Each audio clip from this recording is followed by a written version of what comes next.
नमस्कार मित्रांनो, मी रुपेश आणि तुम्ही बघत आहात 45 मराठी. आजच्या घरोघरी मातीच्या चुली या मालिकेच्या भागात दाखवलेला प्रसंग खूपच भावनिक आणि तितकाच तणावपूर्ण आहे. ऐश्वर्या आणि तिच्या आई कावेरी यांच्यातील संवाद हा केवळ आई मुलीमधला साधा संवाद नाही, तर दोन पिढ्यांच्या विचारांचा, नात्यांच्या गुंतागुंतीचा आणि आयुष्याकडे पाहण्याच्या दृष्टिकोनाचा संघर्ष आहे. आजच्या भागाची संपूर्ण झलक सखोल विश्लेषणातून पाहणार आहोत आपण.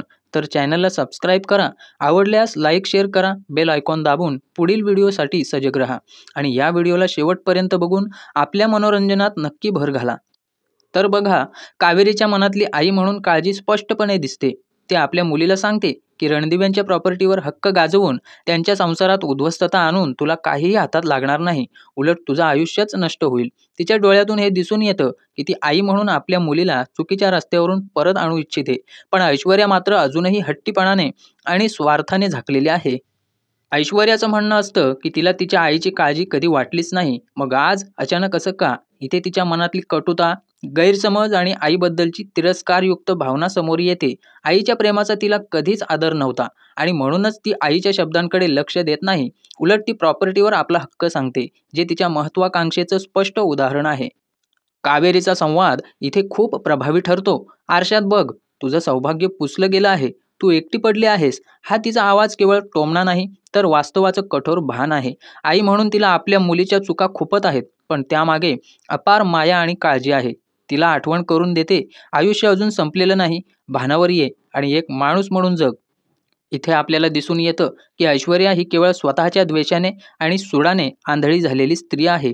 तिच्या आईचे शब्द, तिची आसवे, तिचं हळहळणं याचा तिच्यावर काहीही परिणाम होत नाही. उलट ती आपल्या खोट्या गर्भपणाचं नाटक चालू ठेवून रणदिव्यांना फसवते आहे. कावेरीला यातून पश्चात्ताप होतो की आपल्या मुलीतले गुण तिने नाही तर तिच्या वडिलांकडून मिळालेले आहेत, वाईट प्रवृत्तीचे. आजच्या भागाचा मुख्य संदेश असा आहे की सूड, लोभ आणि प्रॉपर्टीवरचा हक्क या गोष्टी माणसाचं माणूसपण संपवतात. एका आईच्या डोळ्यातून मुलीसाठी ओघळलेले अश्रू हे तिच्या जगण्याचं वास्तव आहे, पण ती मुलगी ते पाहण्याइतकीच सज्ञान नाही. कावेरी जशी म्हणते, जंगली जनावरासारखं ओरबाडून खाल्लंस तर शेवटी हाती काही लागणार नाही. हेच खरं आयुष्याचं सार आहे. हा प्रसंग पाहताना प्रेक्षकांच्या मनात हळहळ निर्माण होते की आई मुलीचं नातं इतकं कडवट कसं होऊ शकतं. पण हे सत्य आहे की चुकीच्या मार्गावर गेलेल्या माणसाला आई सुद्धा थांबवू शकत नाही, जोवर त्याला स्वतःला वास्तव समजत नाही. आधीच्या वादविवादात जिथे फक्त विचारांचा संघर्ष होता, तिथे आता स्वार्थ, लोभ आणि आई मुलीच्या नात्यातील फटके अजून स्पष्टपणे दिसू लागतात. कावेरी आपल्या मुलीला ऐश्वर्याला वास्तव दाखवते. एक दिवस असाही येईल की तू स्वतःचा चेहरा पाहू शकणार नाहीस, पाहशील तेव्हा तुला लाज वाटेल. या वाक्यात आईची असहाय्यता आणि खोलवर रुजलेली चिंता आहे. तिला ठाऊक आहे की ऐश्वर्या चुकीच्या मार्गावर चालली आहे, पण मुलगी तिचा आवाज ऐकण्याऐवजी उलट तिच्या शब्दांवर प्रश्नचिन्ह लावते. आई, अशी मुलीला साथ देते का तू? हा ऐश्वर्याचा सवाल केवळ आईच्या प्रेमावर शंका नाही, तर तिच्या नात्याच्या पवित्रतेलाही धक्का देणारा आहे. ऐश्वर्या म्हणते की दुसरी आई असती तर आपल्या मुलीच्या पाठीशी खंबीरपणे उभी राहिली असती. या वाक्यातून तिची मानसिकता पूर्णपणे उघड होते. तिला आईकडून निःशर्त पाठिंबा हवा आहे, अगदी तिच्या चुकीच्या वाटचालीतही. पण कावेरी ही आई म्हणून खरी भूमिका पार पाडते. ती मुलीच्या चुका झाकून न घेता तिला त्या चुकांमधून बाहेर काढण्याचा प्रयत्न करते. हेच खरी आईपणाची कसोटी आहे. पण ऐश्वर्या इथे केवळ मानसिक वादासाठी नाही, तर पैशांसाठी आलेली आहे. तिच्या आयुष्यातील प्रॉब्लेम्स सोडवण्यासाठी तिला काही पैशांची गरज आहे आणि म्हणून ती आईकडे मदत मागते. हे पाहताना जाणवतं की ऐश्वर्याच्या जगण्यात भावनिक नात्यांपेक्षा भौतिक गरजांना प्राधान्य मिळालेलं आहे. कावेरीकडे पैसे नसतात तरी सुद्धा ती घरातले दागिने गोळा करून देते. हा प्रसंग आईच्या त्यागाचं जिवंत उदाहरण आहे. आई स्वतःच्या सुखसोयींचा विचार न करता मुलीसाठी जे काही देता येईल ते देते. पण इथे पुन्हा ऐश्वर्याची बेफिकर वृत्ती दिसते. तिला दागिने नकोत, तिला थेट पैसे हवेत. दागिने विकायला जाण्याची तिला इच्छा नसते, कारण तिचा स्वार्थ तिला अधीरकडून सोडतो. कावेरी म्हणते, घ्यायचे असतील तर घे, नाहीतर राहू दे. या वाक्यात एक आई म्हणून आलेलं थकलेपण जाणवतं. पण इथेही तरी मुलीला मार्गावर आणण्यासाठी शेवटचा प्रयत्न कावेरी नक्कीच करते. कावेरी पुन्हा एकदा म्हणते, बाळा, हा हट्ट सोड, तुझं आयुष्य अजून पुढं आहे. तुला हवं असेल तर मी तुझं लग्न लावून देते दुसरं. संसार थांबवून पुन्हा नवं आयुष्य सुरू कर. इथे तिची आई म्हणूनची ममता आणि काळजी पुन्हा एकदा प्रकट होते. ती अजूनही आशावादी आहे की मुलगी योग्य मार्गावर येईल. पण ऐश्वर्या या सगळ्याला नकार देते. "मी तुला फक्त पैसे द्यायला सांगितलेत, सल्ले नाही." या उत्तरातून तिचा हट्ट, तिचा अहंकार आणि आईच्या प्रेमाचा अपमान स्पष्ट दिसून येतो. ही आईच्या हातातले दागिने हिसकावून घेते ती आणि निघून जाते. हा प्रसंग प्रेक्षकांच्या मनाला हादरवणारा आहे. ऐश्वर्या आणि तिची आई कावेरी यांच्यातील संवाद हा केवळ आई मुलीमधील भांडण नसून आयुष्याच्या सत्यांचा आरसा ठरतो. कावेरी पुन्हा एकदा मुलीला थांबवत म्हणते की एकटेपणाचं ओझं किती जड असतं हे ती स्वतः अनुभवलेलं आहे तिने. डॅडा जेलमध्ये गेल्यापासून तिनं आयुष्य कसं काढलं हे ती सांगते. सुरुवातीला एकटं राहणं सोपं वाटतं, पण हळूहळू तेच एकटेपण जगण्याला नकोसं करून टाकतं.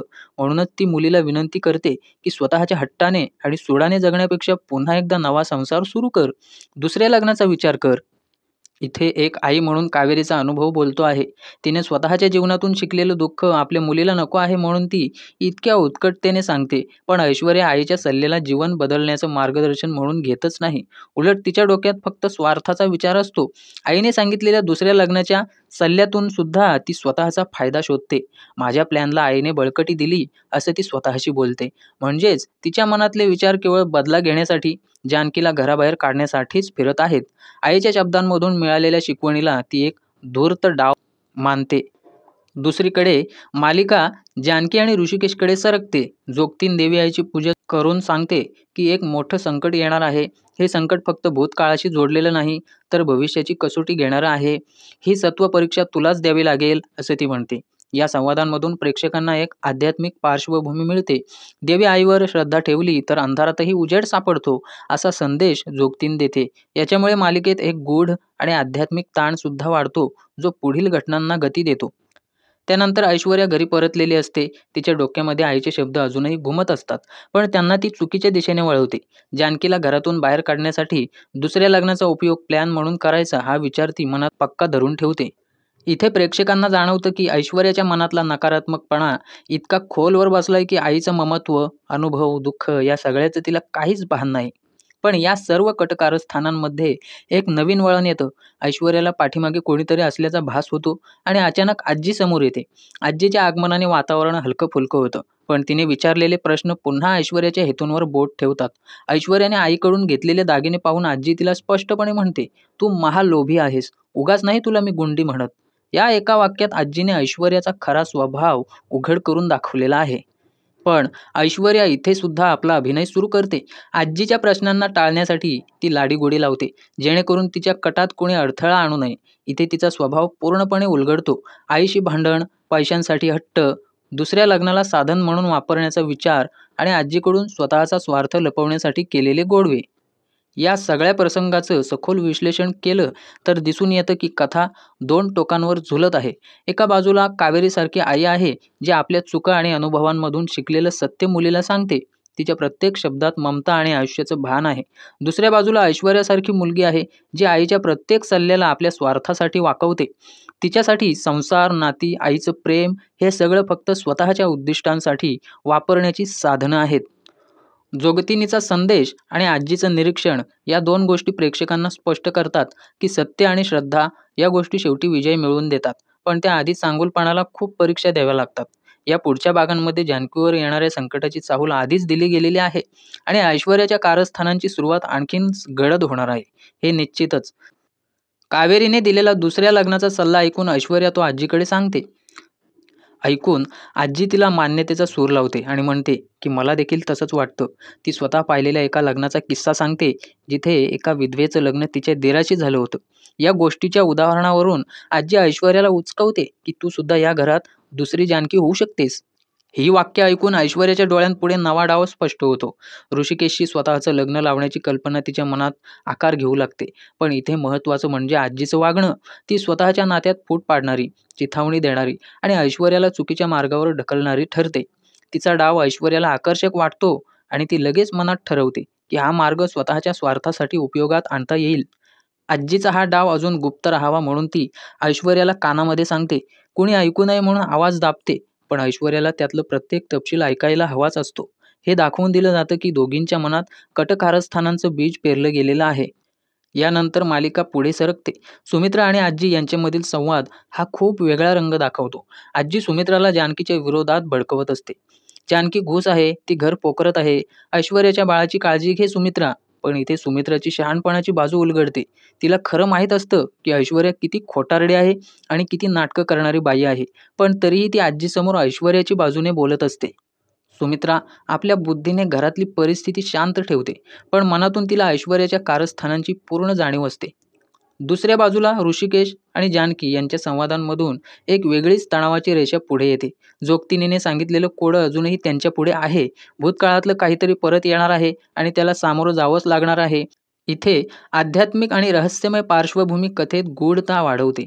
ऋषिकेश जानकीला सांत्वन देतो आणि खात्री देतो की उत्तरं आपोआप मिळतील, पण त्याचं मन मात्र आईच्या शोधात अडकलेलं असतं. सौमित्र स्पष्ट सांगतो की वहिनीची बाजू कोर्टात मजबूत करायची असेल तर लता काकूंना शोधणं आवश्यक आहे. इथे प्रेक्षकांना समजतं की संपूर्ण प्रकरणाचं केंद्र आता लता काकूंवर येऊन ठेपलेलं आहे. अवंतिका सुद्धा हाच मुद्दा अधोरेखित करते आणि थेट भीती व्यक्त करते की जर आई ऐश्वर्याच्या ताब्यात असेल तर ती काहीतरी अतिरेकी पाऊल उचलू शकते. हीच भीती जानकीच्या मनावर खोलवर परिणाम करते. आई ऐश्वर्याच्या ताब्यात आहे हे ऐकून ती हादरते. ऋषिकेशही अवंतिकाच्या म्हणण्याला मान्यता देतो आणि ठामपणे सांगतो की आता लता काकूंचा शोध घेणं हीच सगळ्यांची पहिली जबाबदारी असणार आहे. या संपूर्ण एपिसोडचं विश्लेषण केलं तर 3 मोठ्या पातळ्या स्पष्ट होतात. एकीकडे ऐश्वर्या आणि आजी जिथे कटकारस्थान, लोभ आणि घर उद्ध्वस्त करण्याची मनोवृत्ती आहे. दुसरीकडे सुमित्रा जी हुशारीने परिस्थिती हाताळते, शांत राहते, पण सत्य तिच्या डोळ्यांसमोर असतं. आणि तिसरीकडे जानकी ऋषिकेश ज्यांच्या आयुष्यावर भूतकाळाच्या गोडतेची आणि लता काकूंच्या अनुपस्थितीची सावली आहे. आजच्या भागात प्रेक्षकांना जाणवतं की घरातली लढाई आता फक्त ऐश्वर्या जानकीपुरती राहिलेली नाही, तर त्यात आजीसारख्या वयोवृद्धांचा हस्तक्षेप, सुमित्रासारख्या शहाण्या व्यक्तीची रणनीती आणि बाहेरून येणारी रहस्यमय संकट यांचा संगम झालेला आहे. तर आजच्यासाठी एवढंच. पुढील अपडेटसाठी तयार रहा. धन्यवाद.